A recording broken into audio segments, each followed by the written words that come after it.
Hi, it's Louisa Dahl. And welcome to the Interactive Minds podcast, where I talk with passionate marketers, innovators, and digital leaders about their specific recipes for success.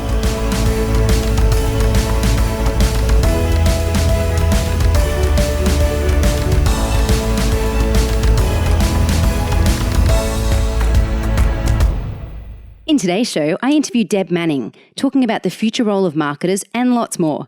Here's 3 things you're going to learn. 1, what a global marketing role really looks like. 2, how marketers need to be the custodians of change. And 3, how sales and marketing teams can collaborate for ideal outcomes. Let's get into it. Today on the show, I have Deb Manning, who is the Senior Manager of Global Marketing, Programs and Promotions at Autodesk. I've known Deb for quite a few years now, and we met when she joined our mastermind program, The Circle. It's great to have you here today. Welcome to the show, Deb. Thanks, Louisa. Super fun to be here and really looking forward to having a chat. Definitely. Now, your career has been largely focused in the B2B space of late. Take us through the highlights in your last couple of roles. Yeah, sure. So, I think probably the last 6 to 8 years, I've kind of landed on my feet and I'm absolutely loving what I'm doing now. And I kicked off in the CAD software industry. It was about 8 or so years ago, working for a reseller. I shifted on from there to work for the vendor, Autodesk. And it's absolutely surpassed any of my expectations, and I'm having an absolute ball. And for those who maybe don't know who Autodesk are, we're a leader in 3D design, engineering, and entertainment software. And we're really all about design and make.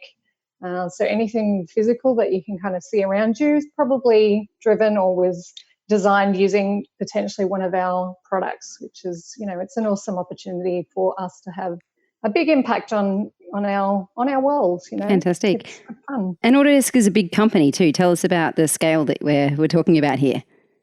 Well, we have actually well and truly over 9,000 employees globally.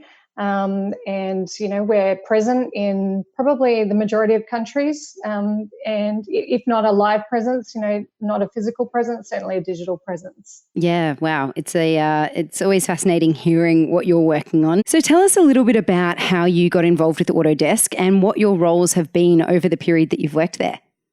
Yeah, sure. So I started with Autodesk 6 years ago now, kicked off in the channel marketing function, which was great. Having come from a reseller, it was the perfect, start for me in terms of understanding that reseller part of the business. I was able to support them with partner assets and programs that we rolled out for them in particular.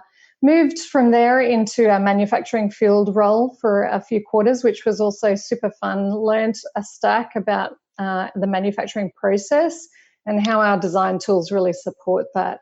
Then the fun got real and I moved into an Asia-Pacific role supporting more of our volume products, which for me was just super exciting because I was, looking after a virtual team, really guiding the decisions that were made and the campaigns that were executed across, a real diverse, Asia-Pacific is super diverse. So you've got countries like Korea, China, Japan.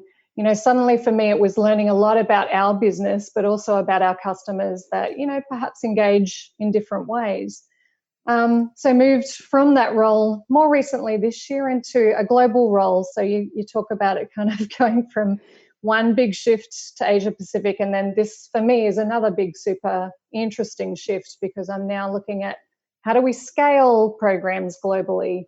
How do we create messaging that makes sense to a very diverse audience? What parts of our campaigns need to be countrified or tweaked to suit a very diverse audience that, can be as different as somewhere like China all the way through to somewhere like Germany. So it's figuring out leveraging technology and automation, how we can weave content in and make things, as streamlined as possible.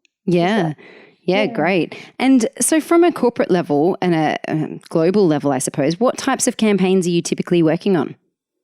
Okay, yeah. So we do a lot of promotional. So your classic, discounted promotions. We're also very involved in our business transformation.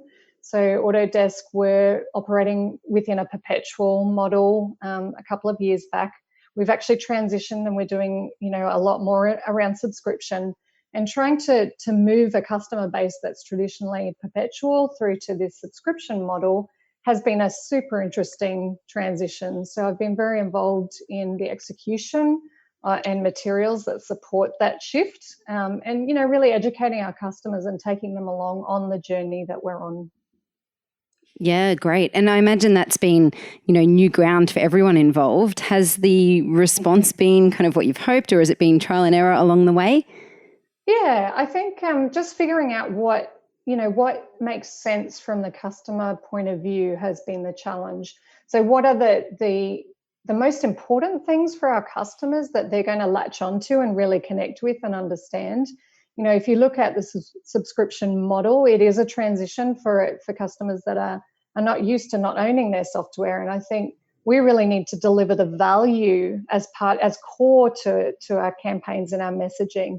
So that's been, I think that's where we've had to tweak things and make modifications as we go. And then it's an ongoing journey, I really feel, for us to continue to look at where the value is for the customer within, the product that we're delivering. And for us in marketing, it's essential that we're able to present that in a way that the customer can attach onto, and then, make sense for their business. Yeah, and I suppose this is something that quite a few big corporations have had to do in terms of how they offer their software. Who do you particularly look to in the market as, doing this really well?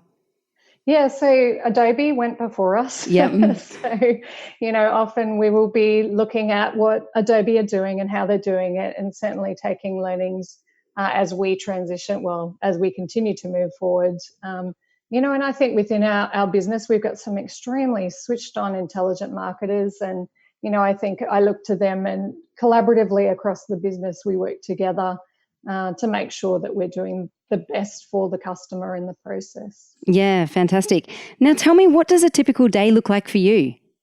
That's a great question. When does the day start is probably more the question. Yep. So for me, now that I have a team that is predominantly based outside of Australia, I often am kicking off my day at 5 a.m. Usually I have a series of calls that will run while the US are all up and awake till probably, around lunchtime, things start to slow down a little bit. I actually tend to go for a run just after lunch-ish. Yep. Because that's about the only time I can fit it in my day. And then as I kind of come to the later afternoon period, EMEA comes online. So I'll often have a couple of calls with them. And actually by the time I hit 10, 11 p.m., often that's the only time we can get a global group together. So someone from, each of the three geos. So I'm quite often on a call at 11 o'clock or strange hours in between. So wow. It isn't, it's not quite as bad as it sounds. Not every day is quite that bad. Often there'll be days where I can block out in the morning, or I'll block out the night. It's not every day consistently. But yeah. I think you have to be very flexible to operate in this kind of role in the environment and the size and scale of the organization. So luckily I love it. That's definitely a good part of it. And you've got colleagues, as you said, all around the world and operating in different time zones and virtual teams. Obviously, those calls are vital to be able to communicate. But how else do you stay up to date, stay on the same page, making sure you're working collaboratively? Yeah, so we use probably all the tools that everyone else uses, but particularly email's fairly essential. We're still very reliant on email, but these days also Slack. We have lots of different Slack groups that we're all a part of, that keeps us on track in terms of day-to-day operations and updates. We use Asana for project management. I think it's having, I think for me though, it's having clear and regular cadence of communication with the team. So I'm pretty set on ensuring that one-on-ones are just mandatory, like being able to connect on video with my team, ensuring that they're on the same page, just making sure that it's regular, that there's regular connect points that are occurring often, I guess. They're probably the big ones. How many people are in your team? So I have a really crazy setup. So Tell us all about it. I love hearing about your setup. It's awesome though. I have to say I do love it. So I have 5 direct reports, and then I have like virtual teams where we work together, even though we don't all report in together. Yep. We're all part of the broader organization, but certainly it's a virtual team which comes together to manage certain projects. So right now, for example, we've got a specific project that's underway where we've got one person from my team and then one sitting in APAC and one in EMEA.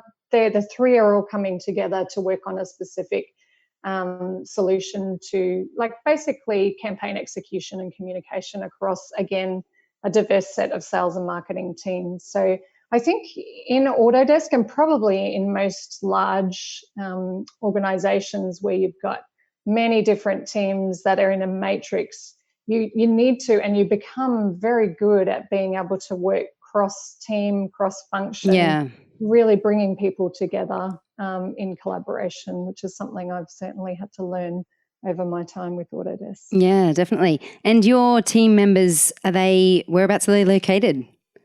So I've got, let me think about this. There are 3 now in San Francisco, one in Washington, one in Farnborough, and I think that's the 5. Wow. Yeah, that's the 5 of them at the moment. So, and so I know your role involves quite a bit of travel as well. How often are you traveling, and where are you going, and what kind of basis is that around? Okay, so yes, it does.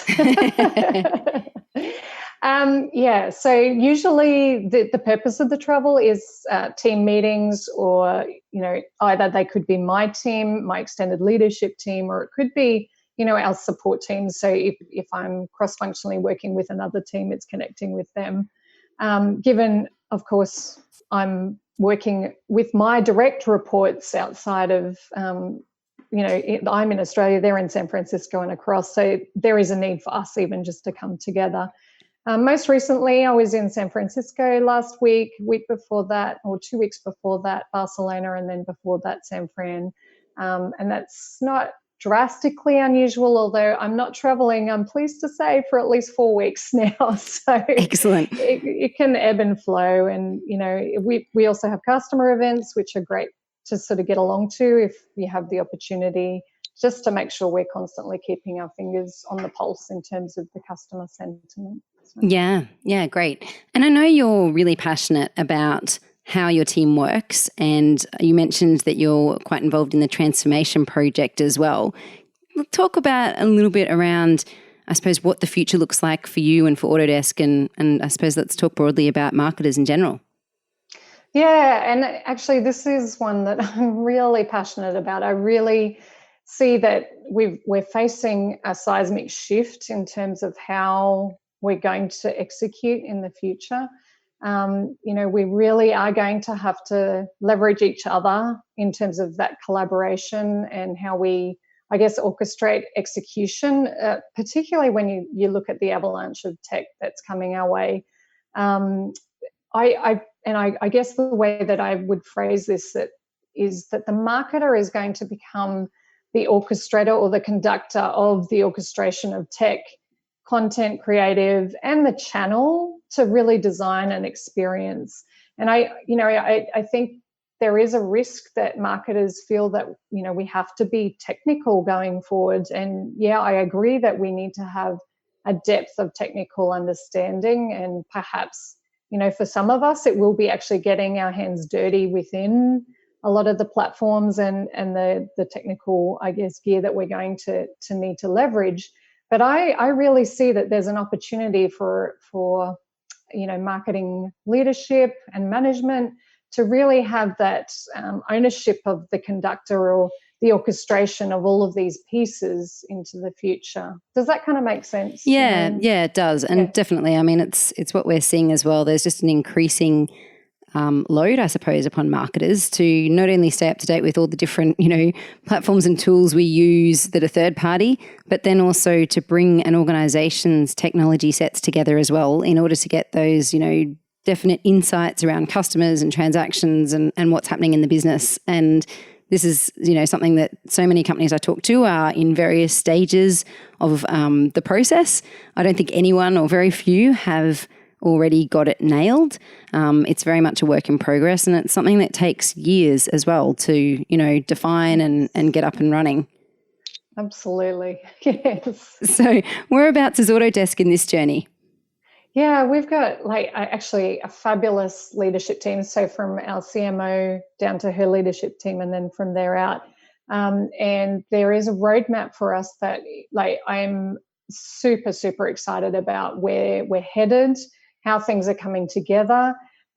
We've got a brand new organization that's probably just over a year or so old, our marketing operations organization, and they're doing just amazing heavy lifting in terms of getting us to where we need to be in terms of our data, our tech stack, making sure that we're really well set up for the future, not just for the future, but, more immediately being able to leverage insights that are going to direct and define tactical execution decisions that we might make in the next, weeks and months ahead. So, I feel like we're on a great path. I'm super excited because I can see the light, Yeah. and maybe the light will keep continuing to, as we advance, as technology advances, I feel like we'll probably get to what we think is utopia, and then the next phase will come down. And I think it's going to be a never-ending cycle, but, we've got, I feel, the right resources and support network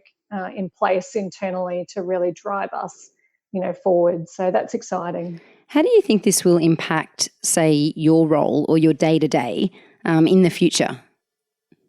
Yeah, that's a really good question. I think for me, and it comes back again to that conductor, being the conductor of what's happening. So understanding what needs to happen to get something to market, into the right customer's hands, through the right channel. But also understanding, I guess, the power of things like automation, things like machine learning and AI, being able to kind of relinquish some of the more traditional approaches that we've had to execution. Yep. I can imagine that it's going to get a little uncomfortable if we're allowing a machine to determine what message gets delivered to which customer. But I can completely see that that's the future. Yeah, yeah, that's right.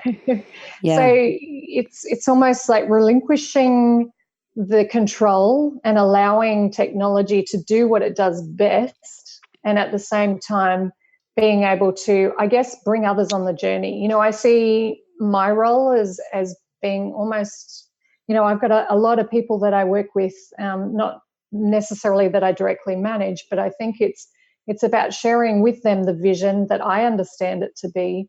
And then, as a collective, we're coming along for this journey and learning together and not being afraid to change the way we've done things in the past. Yeah.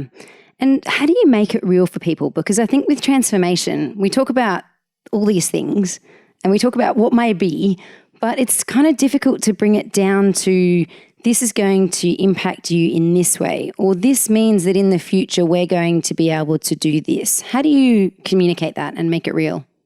Yeah, that's a good question too. I think, for me, one of the things I love to do with my team is to share, even just sharing content. So when we read a great article or we see a learning opportunity that makes sense in terms of change and where we're going, I think it's almost just being very intentional about continuous learning together as a collective. So, and actually it's a good reminder, Louisa, thank you for that.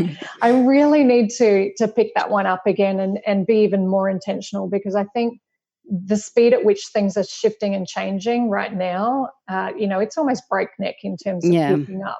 Yeah. So, I think the only way we can do that is by encouraging each other and supporting and sharing and taking those learning opportunities. Yeah, that's right. And I guess, there is so much content out there that's helping us to keep up. But at the same time, we've got to, as you say, be intentional about allocating some time and resources and space to actually consume it and share it and do something with that knowledge as well. Yeah, exactly.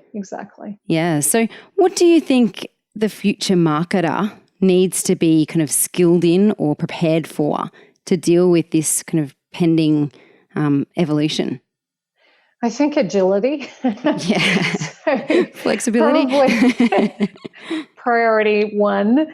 But again, I don't think in my view, if you're technical and if that's where your strength lies and if that's where you feel you want to be, then that's a very good space to be. If you're all over, AI and machine learning and kind of that's your gig, then there is huge potential and opportunity around that to be, to sit and be technical. If you're like, for me, I see myself as a more, traditional marketer, as in I've come through the phases of direct mail, direct marketing, Yep. direct, mass advertising, all of those kind of phases. So for me, I see, and I will speak personally because I think it makes the most sense. For me, I see that this is about my ability to embrace change.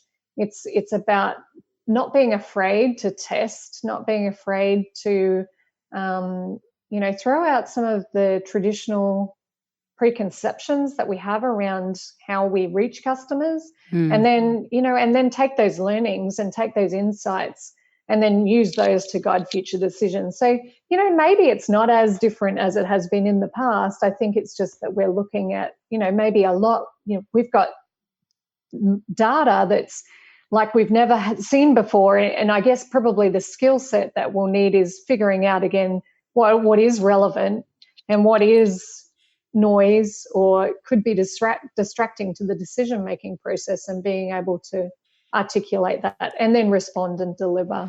Yeah, definitely. I mean, as you say, we already are flooded with data in terms of what we're looking at. And I think it is about having that insight and knowledge to know where to focus, and being quite upfront with that, I think, when you're, at the outset of these transformation projects as well, because you can't do it all at once, as with anything. And it is about kind of identifying the pieces of data that are going to turn the dial the most for you and being able to then, leverage them initially and then add to that.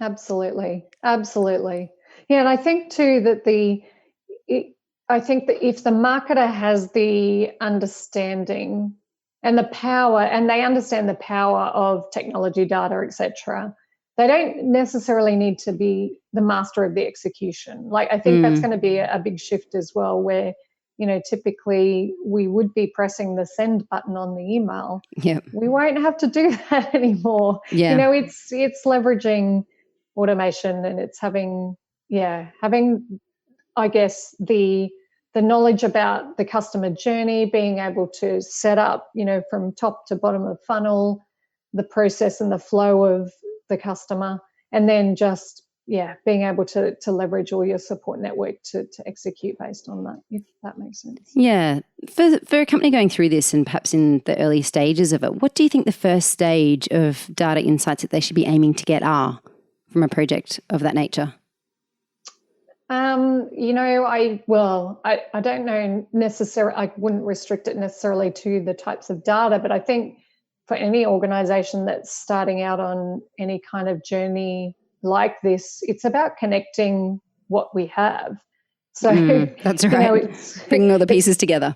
Yeah, because once you've connected those different silos of, either information flowing in, CRM systems that are in silos, once you have all of those pieces connected, then I think the output or the visualization of the data can occur fairly organically, or, the process of setting it up isn't a heavy lift. And I think for us, probably that's been also one of the biggest, I wouldn't say challenges, but I think that the first priorities is just connecting all the data sets so that we've got one source of truth that we can go to, and then from there we can build out the visualization, and then from there the insights to feed execution, decision making. Yeah, definitely.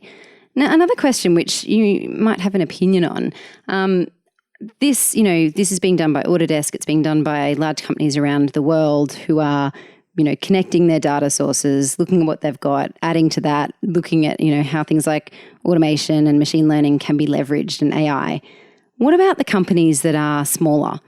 Are we creating a bit of a divide? Is that what we can expect down the track in terms of, this requires massive resources, massive energy and money to implement something like this? Do you see that creating a bit of a divide between the companies that can scale that and companies that can't? Yeah, interestingly, I think in some ways it's easier to do with a small business. Okay. Because they're agile, they maybe don't have as many disparate systems that they're trying to connect.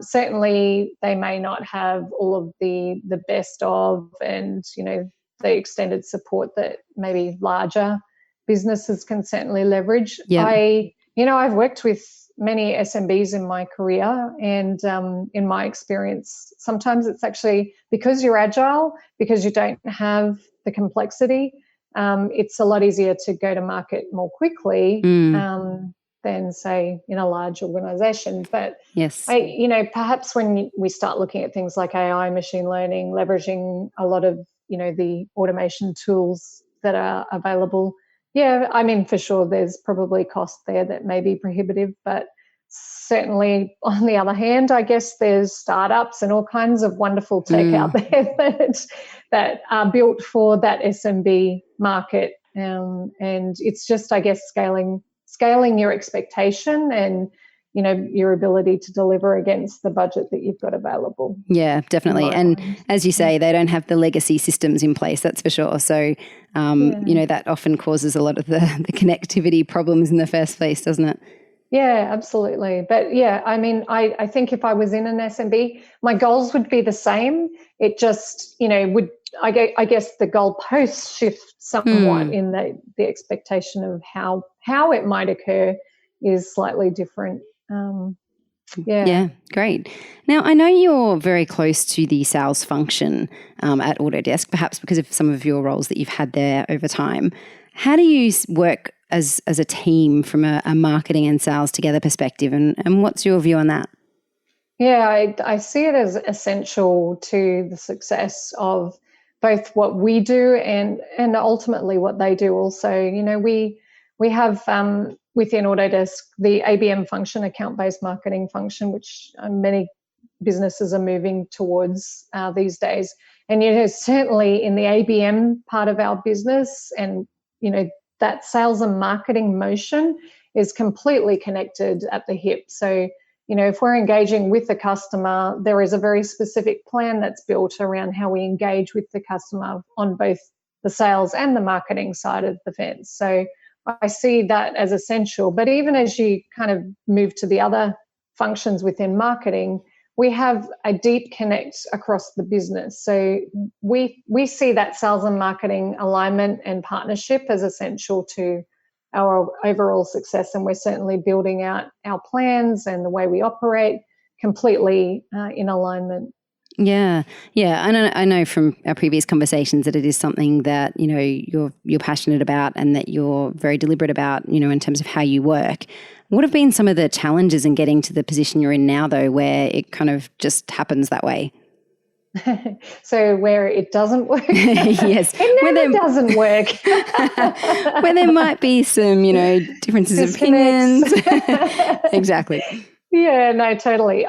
For me, I think it's I've seen it work really well. It's when marketers and sales have gone to the table with opinions. And look, I am completely fine to sit at a table with sales and have a completely differing opinion to them, and being able to work through it and maybe experiment with both points of view to see how we can get to aligned thinking as fast as possible. I think if we go to the table ready for a fight, as in I'm right, you're wrong kind of approach, then that's where I've seen it kind of fall apart fairly quickly. And I think as marketers, we have to be really, really open to understanding the sales challenge. We have to understand their point of view. We have to understand their pain points. They are talking on a daily, if not, hourly basis directly with the customer. And I have learnt probably more from my engagement with sales about how to message and to engage a customer than potentially with, my marketing counterparts.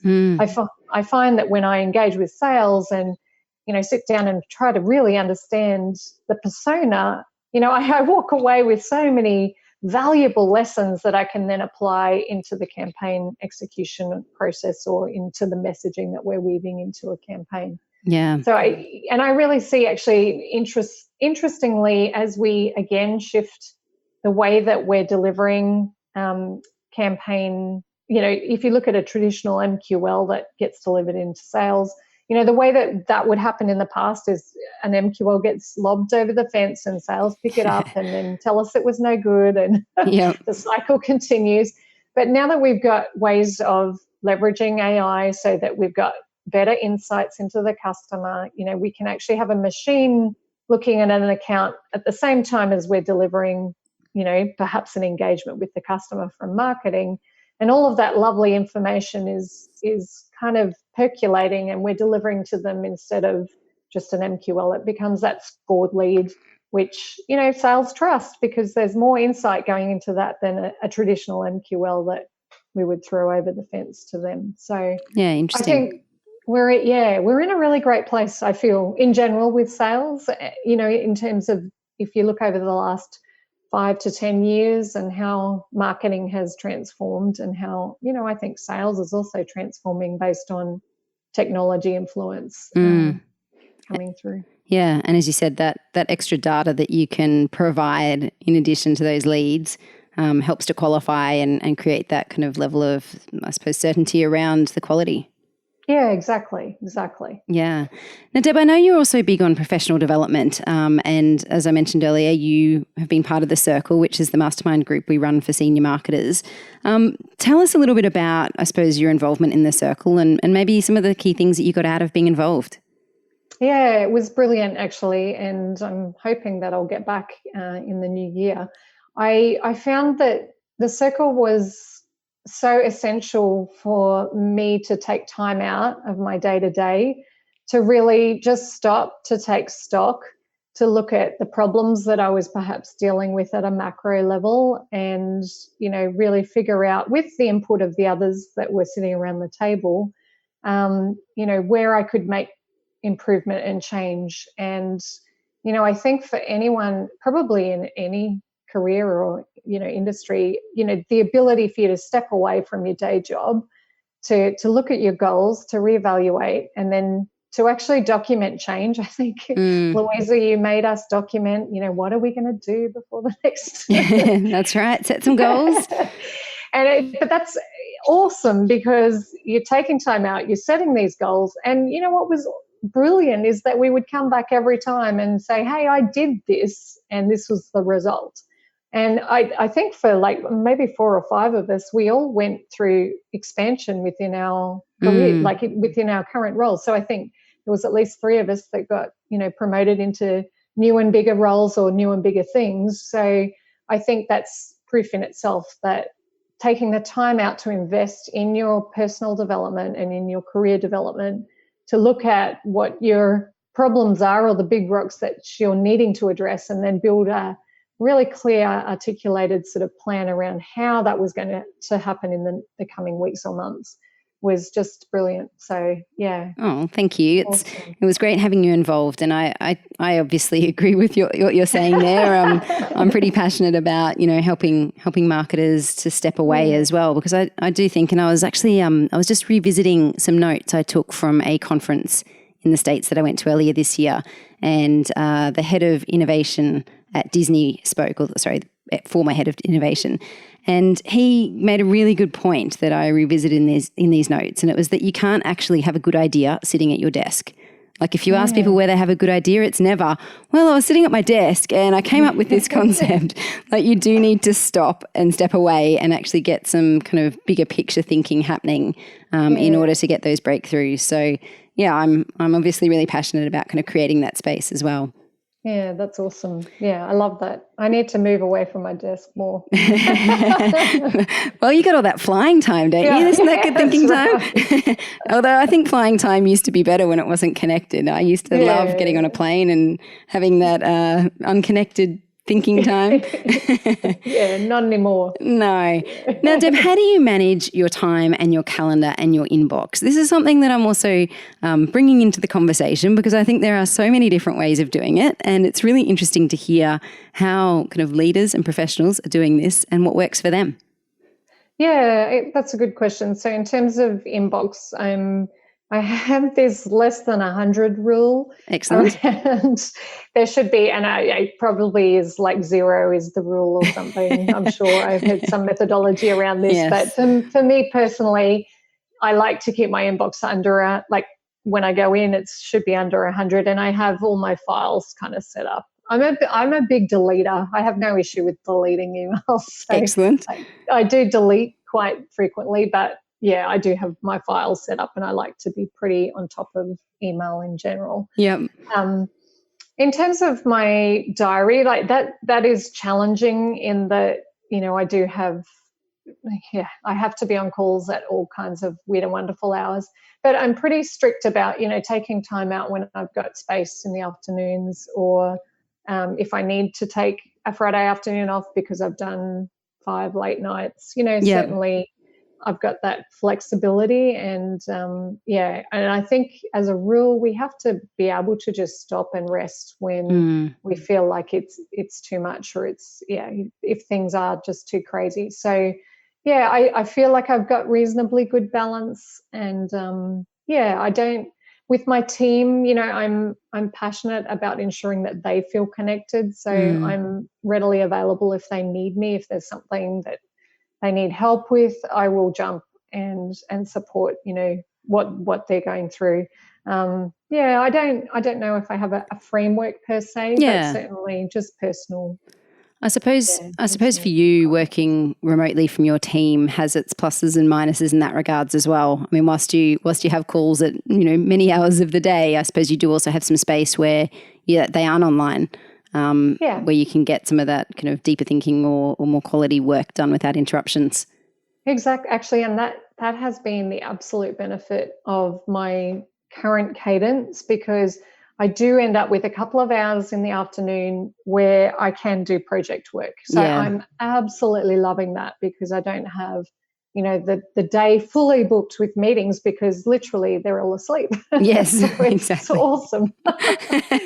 That's definitely a winning outcome. That's how I slotted you in today, Louisa. You're in I'm very grateful. I'm very grateful. Well, thank you so much for coming on the podcast, Deb. It's always great to hear what you're up to, and it sounds like you've got some, exciting challenges and times ahead of you. If people want to connect with you, what's the best way for them to get in touch? LinkedIn, absolutely, probably easiest. Excellent. Route. I'm there. I'm sure you can track me down. Excellent. Deb Manning. And Deb has some articles on LinkedIn as well, so jump on and have a read. Yeah, no problem. Thank you again for being here. I hope we catch up soon. Thanks, Louisa. Have a great day. Thanks for listening. If you liked this episode, please subscribe to our weekly show. My recommended action item from today's episode is to check out how you're working with the sales team at your company and what you can do to further improve the relationship. You can access today's show notes at interactiveminds.com/podcast.